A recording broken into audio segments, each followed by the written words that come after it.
ഒരുപാട് പ്രതീക്ഷകളോടെ കത്തിച്ചൊരു അഗ്നി ചാരമായി മാറിയ അതിദയനീയ കാഴ്ചയാണ് സുഹൃത്തുക്കളെ ഇന്ന് നമ്മൾ കാണാൻ പോണത്. അവിടുത്തെ കാഴ്ചകളും സങ്കടം പറച്ചിലുകളും ഒരിറ്റ് കണ്ണീര് വീഴ്ത്താതെ നമുക്ക് കണ്ടു തീർക്കാനാവില്ല.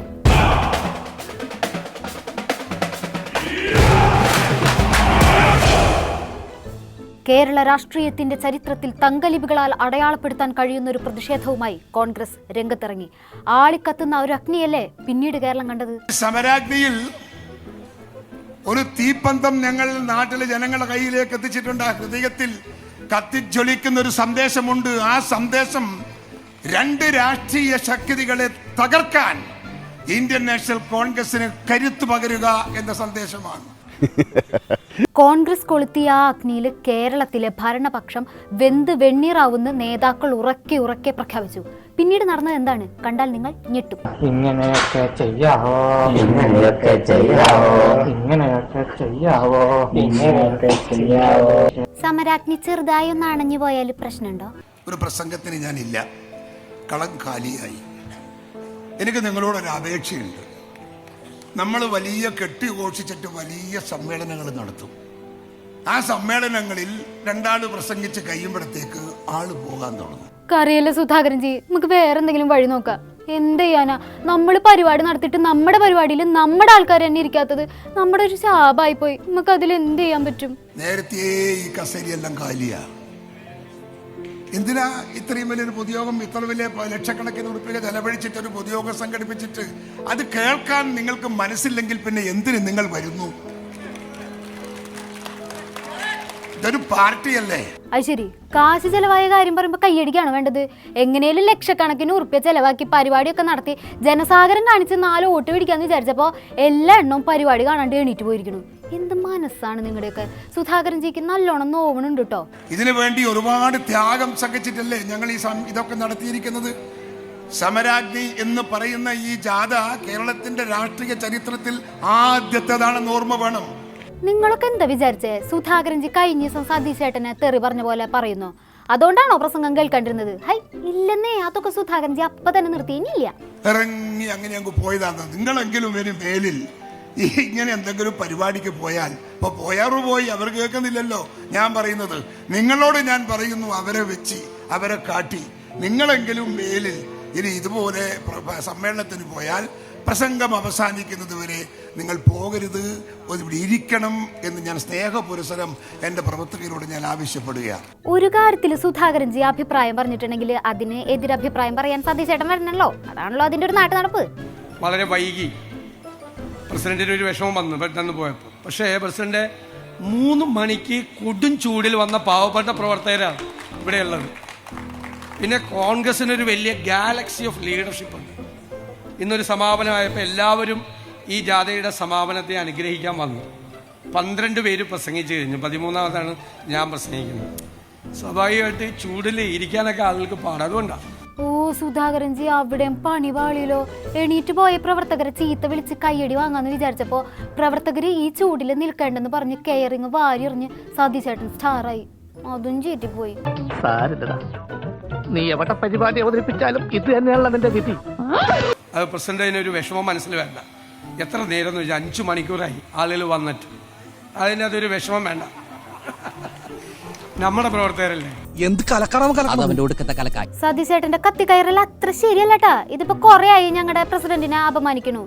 മതി സുധാകരൻജിക്ക് ആകെ ക്ഷീണായിരിക്കണു. പരിപാടിയൊക്കെ മതി. ദേശീയഗാനം ആലപിച്ച് പരിപാടി നിർത്തി എല്ലാരും വീട്ടിൽ പോയിക്കോ. സകൃതകൃതമായ നാട്ടുകാരെ ശ്രദ്ധിക്കുക, കലാപരിപാടികൾ തുടങ്ങാൻ ആരംഭിക്കാൻ.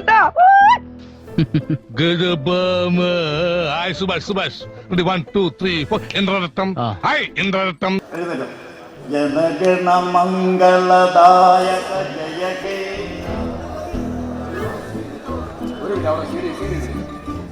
ജനഗണമംഗളദായകയോ? ദേശീയഗാനം മാറ്റിയോ? ജനഗണമംഗളദായക ജയ ഹേ. ഓ കമോൺ എവരിബഡി, എല്ലാരും വരൂ, എല്ലാരും പാടൂന്ന് പറയാത്തത് ഭാഗ്യം. എന്തായാലും അത്രയും ആളുകൾ ഉണ്ടായിട്ടും കൊങ്ങയ്ക്ക് പിടിച്ചിട്ടായാലും വൻ ദുരന്തത്തിൽ നിന്ന് രക്ഷിച്ചത് ടി സിദ്ദിഖാണ് കേട്ടാ. അതിന് നമ്മൾ പ്രത്യേക അഭിനന്ദനം കൊടുക്കണം. ജനഗണമംഗളദായക ജയ ഹേ. പരിപാടി കാണാൻ ആളില്ലെങ്കിൽ എന്താ, സ്റ്റേജിൽ ഇഷ്ടംപോലെ ആൾക്കാരുണ്ടല്ലോ. അല്ല, ദേശീയ ഗാനം പോലും മര്യാദയ്ക്ക് ആലപിക്കാൻ അറിയുന്ന ആരുമില്ലേ നിങ്ങളുടെ പാർട്ടിയിൽ? അപ്പോഴേ പാലോട് രവി പറഞ്ഞതാ രാജിവെച്ച് പോവാണെന്ന്. അന്നേ സമ്മതിച്ച പോരായിരുന്നു. ജനഗണമംഗളദായക ജയ ഹേ. മനുഷ്യരെ നാറ്റിക്കാനായിട്ട് ജനിച്ചിരിക്കാണോ താൻ? അല്ലെങ്കിൽ തന്നെ നാട്ടിലിറങ്ങി നടക്കാൻ മേൽ. സമരാഗ്നി പരിപാടി കഴിയല്ലേ, അപ്പൊ ഒരു മംഗളഗാനം ആയിക്കോട്ടെ എന്ന് പാലോട് രവി വിചാരിച്ചിട്ടുണ്ടായിരിക്കും. അതാവും സംഭവിച്ചത്. ജനഗണമംഗളദായക ജയ ഹേ. മംഗളം നേരുന്നു ഞാൻ മനസ്വിനി, മംഗളം നേരുന്നു ഞാൻ. എത്രയൊക്കെ പറഞ്ഞാലും കേരളം കണ്ടതേ സമരാഗ്നിയാണ്. സമരാഗ്നി ഇത് കണ്ട ഇടതുപക്ഷം ഒന്ന് പേടിച്ചിട്ടുണ്ടാവും ഉറപ്പാണ്. ഒരു ജനഗണമന പോലും പാടാൻ അറിയില്ലല്ലോ. കേട്ടില്ലേ അവസാനം സമാപനത്തിന് ജനഗണമംഗളദായക പറഞ്ഞ കേട്ടില്ലേ? പിന്നെ എങ്ങനെയാണ് അഭിസംബോധന ചെയ്യുന്നത്? ഏത് ഭാഷയിൽ അഭിസംബോധന ചെയ്യുന്നത്? ഇതുപോലെ മാതൃകാ സഹോദരന്മാരെ നിങ്ങൾ എവിടെയെങ്കിലും കണ്ടിട്ടുണ്ടോ ലോകത്തിൽ? ഒന്ന് വിളിച്ചോക്കപ്പോ എവിടെയുള്ളൂ പത്രക്കാരോട് പറഞ്ഞിട്ട് എന്തൊരു മോശമാണ്. ആ വെച്ചിട്ടല്ലേ അഭിസംബോധന. ബാക്കിയുള്ള കാര്യം ഞാൻ പറയേണ്ടതില്ലല്ലോ. ബാലൻ സഖാവ് അത് മാത്രം പറഞ്ഞു പിടിച്ച് നിൽക്കാന്ന് വിചാരിക്കണ്ട കേട്ടോ. സുധാകരൻജിയും സതീഷ് ചേട്ടനും 2 പേരാണ് സമരാഗ്നിനെ നയിക്കാനുണ്ടായിരുന്നത്. ആ കരുത്ത് എന്തായാലും കോൺഗ്രസ് പാർട്ടിക്ക് ഉണ്ട് കേട്ടോ. ഇന്ത്യ രാജ്യത്തിൻ്റെ വരെ കോൺഗ്രസിന് 2 ലീഡർമാരുണ്ടായിരുന്നു ജാഥ നയിക്കാൻ. 2 ആൾ. ഇനി 2 മതിയാവില്ല, 3 വേണം എന്നുള്ളത് എത്തിയിരിക്കുകയാണ്.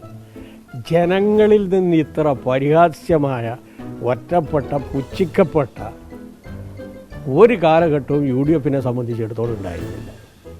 എന്തായിരുന്നു ജാഥേൻ്റെ പേര്? അഗ്നി സമരാഗ്നി. സമരാഗ്നി അല്ല, അത് സ്വയം അഗ്നിയിൽ ബന്ധിച്ചാകുകയാണ്.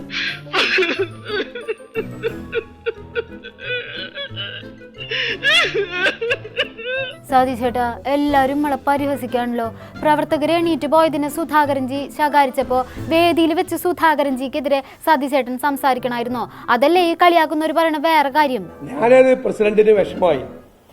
അപ്പോൾ പ്രസിഡന്റിനെ സമാധാനിപ്പിക്കാൻ വേണ്ടി പറഞ്ഞു, പ്രസിഡന്റ് വിഷമിക്കണ്ട, അത് ഭയങ്കര ചൂടല്ലേ, കൊടും ചൂടല്ലേ, ഇവര് നേരത്തെ വന്ന് നിൽക്കുകയല്ലേ. ഓഹോ, ആശ്വസിപ്പിച്ചതായിരുന്നു. അത് പിന്നെ നിങ്ങളുടെ ആശ്വസിപ്പിക്കലൊക്കെ ഒരു പ്രത്യേകതരം ആശ്വസിപ്പിക്കലാണല്ലോ. അന്ന് പുതുപ്പള്ളിയിൽ വെച്ച് മൈക്കിന് വേണ്ടി അടി ഉണ്ടാക്കിയത് ചോദിച്ചപ്പോൾ പറഞ്ഞു അത് തെരഞ്ഞെടുപ്പ് വിജയത്തിന്റെ ക്രെഡിറ്റ് തനിക്ക് മാത്രം തരാതിരിക്കാൻ വേണ്ടി വഴക്കുണ്ടാക്കിയതാണെന്ന്. കഴിഞ്ഞ ദിവസം സുധാകരൻജി സതീഷ് ചേട്ടനെ തെറി വിളിച്ചപ്പോൾ പറഞ്ഞു അത് സഹോദര സ്നേഹമാണെന്ന്. ഇപ്പതാ സുധാകരൻജിയെ വേദിയിലിരുത്തി തന്നെ എതിർത്ത് മറുപടി പറഞ്ഞപ്പോൾ പറയാ അത് ആശ്വസിപ്പിച്ചതാണെന്ന്. ഇത് പ്രത്യേകതരം സ്നേഹമാണല്ലോ സതീഷ് ചേട്ടാ.